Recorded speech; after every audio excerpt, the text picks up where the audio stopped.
এবার তিনি ঘর থেকে বাইরে যান, পাড়ার ছেলেদের সাথে খেলা দেখেন, কিন্তু নিজে কখনো খেলতেন না, সব সময় একা থাকতেন।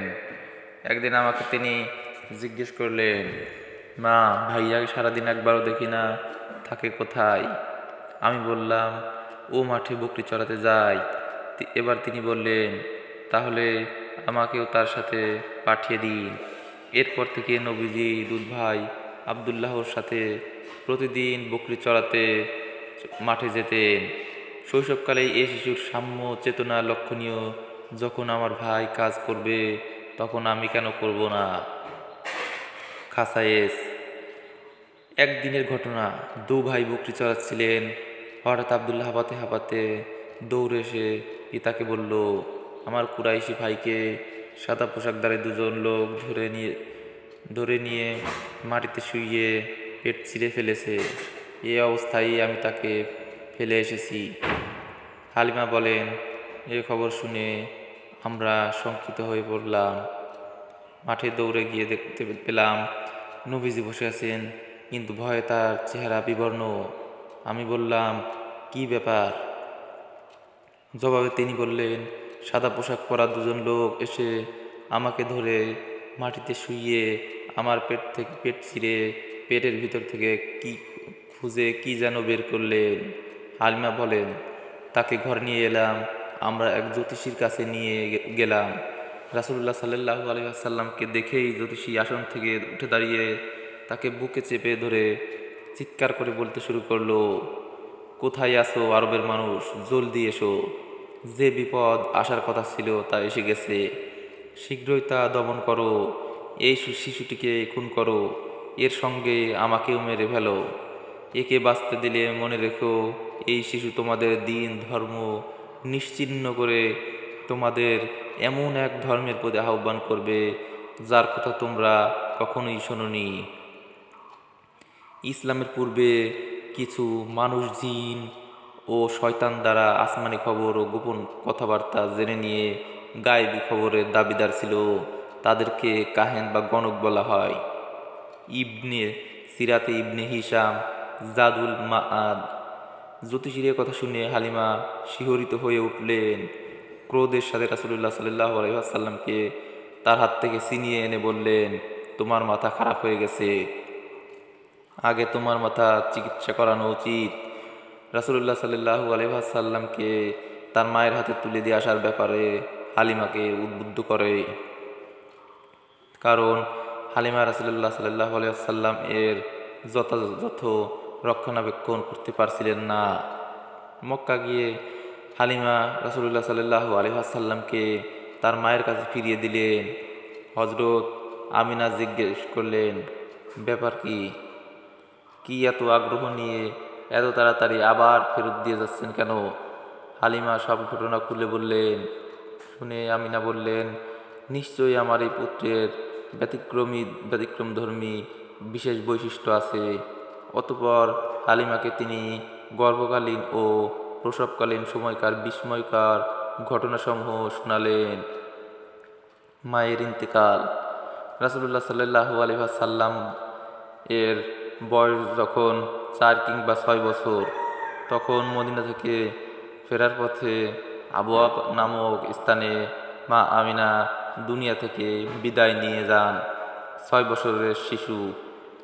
মাথার উপর থেকে পিতার স্নেহ ছায়া তো জন্মের আগেই বিদায় নিয়েছে।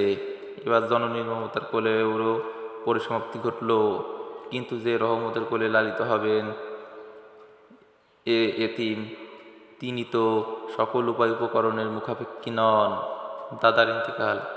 পিতামাতা হারিয়ে নবীজি সাল্লাল্লাহু আলাইহি ওয়াসাল্লাম আব্দুল মুত্তালিবের আশ্রয়ে লালিত পালিত হচ্ছিলেন। কিন্তু মহান আল্লাহ তাআলা দেখাতে চেয়েছিলেন, এই শিশু একমাত্র রহমতের কোলেই পালিত হবেন। জাগতিক উপায় উপকরণের মূল নিয়ামত যার হাতে, তিনি নিজেই এই শিশুর জিম্মাদার।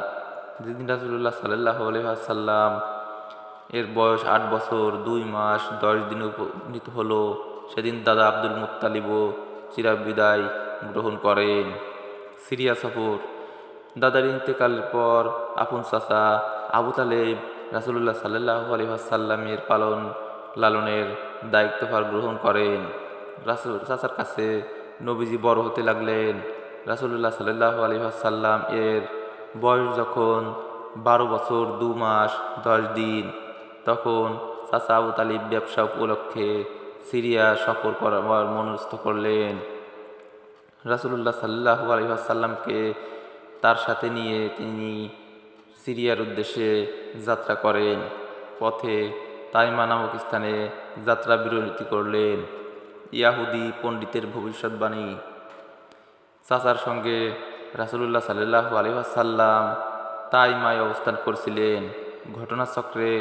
ঘটনাক্রমে এক ইহুদি পণ্ডিত, যাকে বুখাইরা পাদ্রী বলা হতো, রাসূলুল্লাহ সাল্লাল্লাহু আলাইহি ওয়াসাল্লামের কাছ থেকে কোথাও যাচ্ছিলেন। তাকে দেখে ইহুদি পণ্ডিত আবু তালিবকে জিজ্ঞেস করলেন, আপনার সঙ্গের এই ছেলেটিকে? আবু তালিব বলেন, এ আমার ভাতিজা। বুহাইরা বললেন, এই ছেলেটির প্রতি কি আপনার মমতা আছে? আপনি কি একে রক্ষা করতে চান? আবু তালিব বললেন, অবশ্যই। বুহাইরা এবার আল্লাহর শপথ করে বললেন, আপনি একে যদি সিরিয়া নিয়ে যান, তাহলে ওখানকার ইহুদিরা নির্ঘাত থেকে খুন করবে।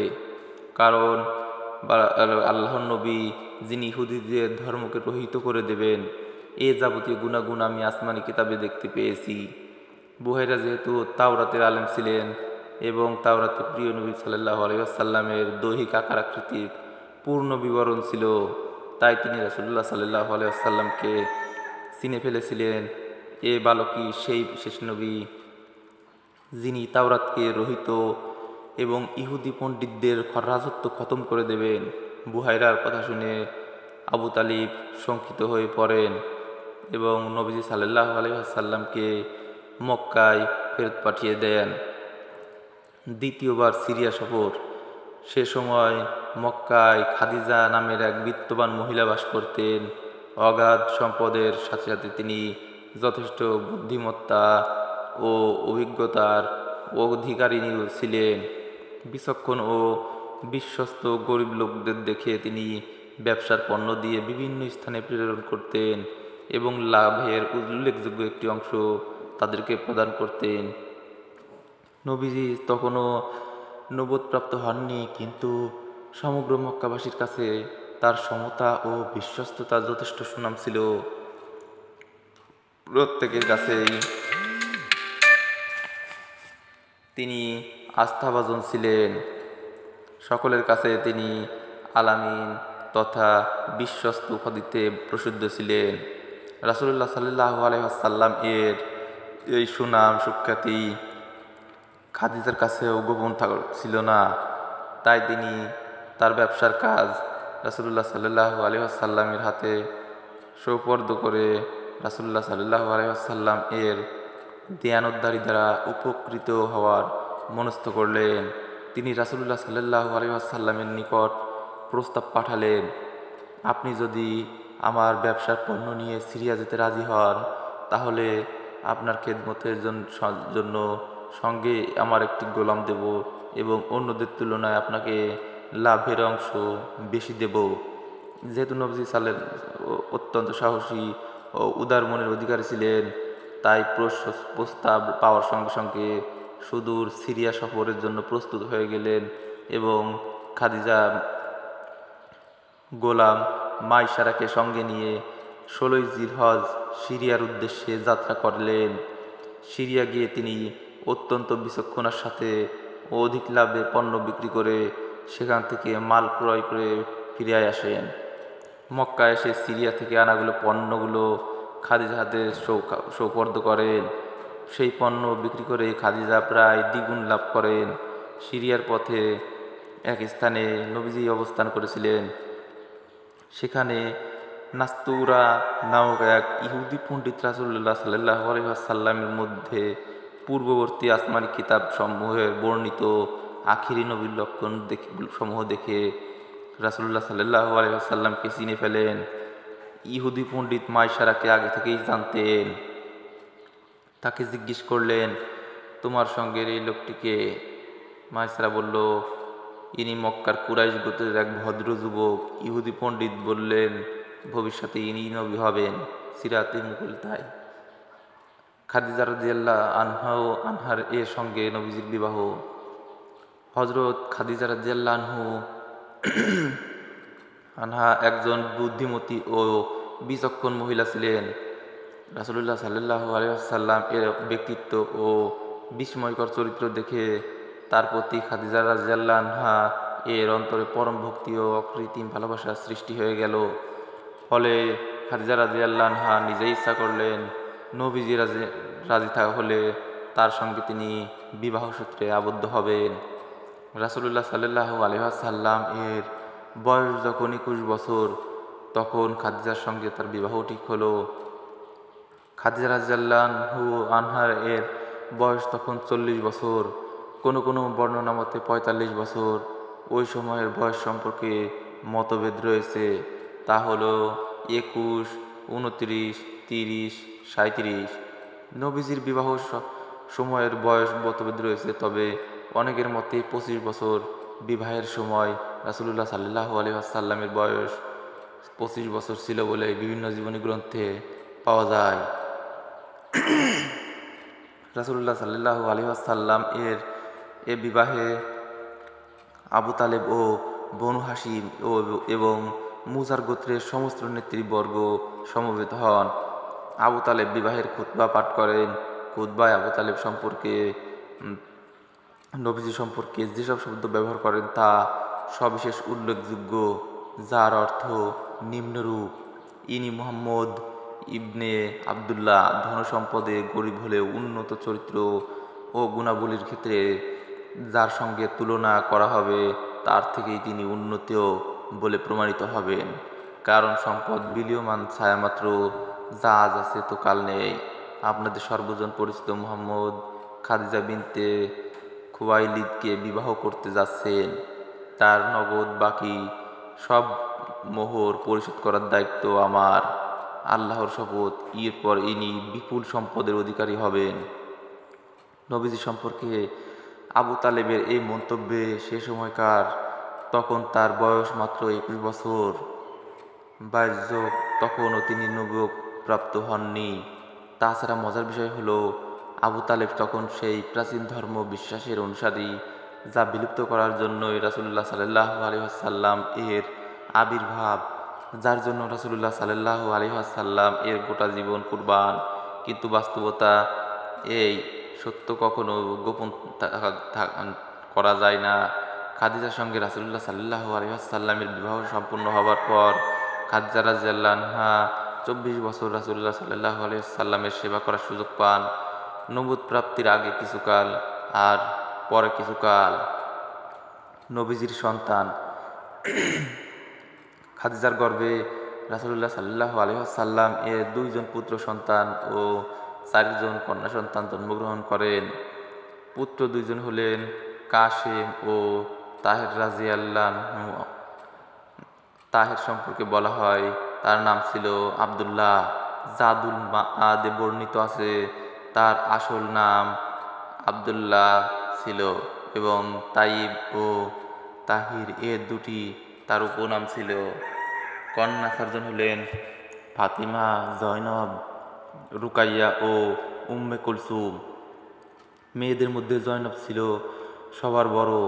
উল্লেখিত সব কজনই ছিলেন খাদিজা রাদিয়াল্লাহু আনহা এর গর্ভের।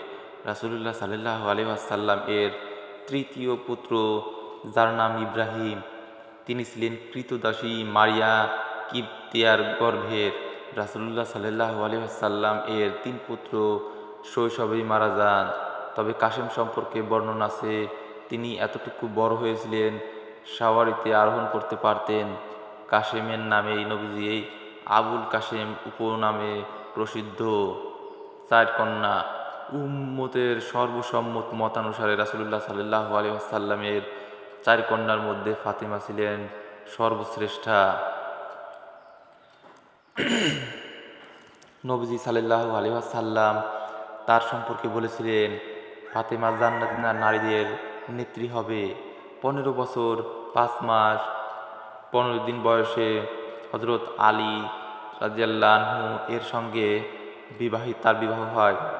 বিবাহের মোহর ছিল 480 দিরহাম, যা প্রায় 150 তোলা রূপার সমান। রমণীকুল শিরোমণি ফাতেমার বিবাহের উপঢৌকন ছিল একটি চাদর, একটি বালিশ, যাতে খেজুর গাছের ছাল ভরা ছিল, একটি চামড়ার গদি, একটি দড়ির চৌকি, চামড়ার তৈরি একটি পানির পাত্র, দুটি মাটির কলস, দুটি মশক এবং একটি আটার। তাবাকাতে ইবনে সাদ, চাক্কিতে আটা পেষণ সহ ঘরের যাবতীয় কাজ ফাতিমা রাদিয়াল্লাহু আনহা নিজে নিজ হাতেই করতেন। এ হলো উভয় জগতের সর্দার নবীজির সবচেয়ে আদরের কন্যার বিবাহ এবং তার উপঢৌকন আর মোহর। এই হলো তার দরিদ্রপীড়িত জীবনের বাস্তব চিত্র। এরপরও কি সেসব মহিলার চোখে এতটুকু লজ্জাও আসে না, যারা বিবাহ সংক্রান্ত আনুষ্ঠানিকতায় নিজেদের দিন ধর্ম সব কিছুই খোয়াচ্ছেন? রাসূলুল্লাহ সাল্লাল্লাহু আলাইহি ওয়াসাল্লাম এর পুত্র সন্তানদের কেউই জীবিত না থাকার পিছনে আল্লাহ পাকের বিশেষ হিকমত নিহিত আছে। কেবল কন্যা সন্তানদের দ্বারাই দুনিয়াতে তার বংশধারা টিকে আছে। আবার মেয়েদের মধ্যেও হযরত ফাতিমা রাদিয়াল্লাহু আনহা এর সন্তানরাই বেঁচে ছিলেন, অন্যান্য মেয়েদের কারো সন্তানই হয়নি। আবার কারো সন্তান জন্মাবার পর শৈশবেই মারা যায়। হযরত জয়নব রাদিয়াল্লাহু আনহা এর বিবাহ হয় আবুল আস ইবনে রবি রাদিয়াল্লাহু আনহু এর সঙ্গে। তার একটি পুত্র সন্তান জন্মগ্রহণ করে অল্প বয়সেই মারা যায়। একটি কন্যা সন্তানও জন্মলাভ করে, তার নাম ছিল উমামা। হযরত ফাতিমা রাদিয়াল্লাহু আনহা এর ইন্তেকালের পর হযরত আলী রাদিয়াল্লাহু আনহু জয়নব রাদিয়াল্লাহু আনহা এর কন্যা উমামাকে বিবাহ করেন, কিন্তু তার গর্ভে হযরত আলী রাদিয়াল্লাহু আনহু এর কোনো সন্তান জন্মলাভ করেনি।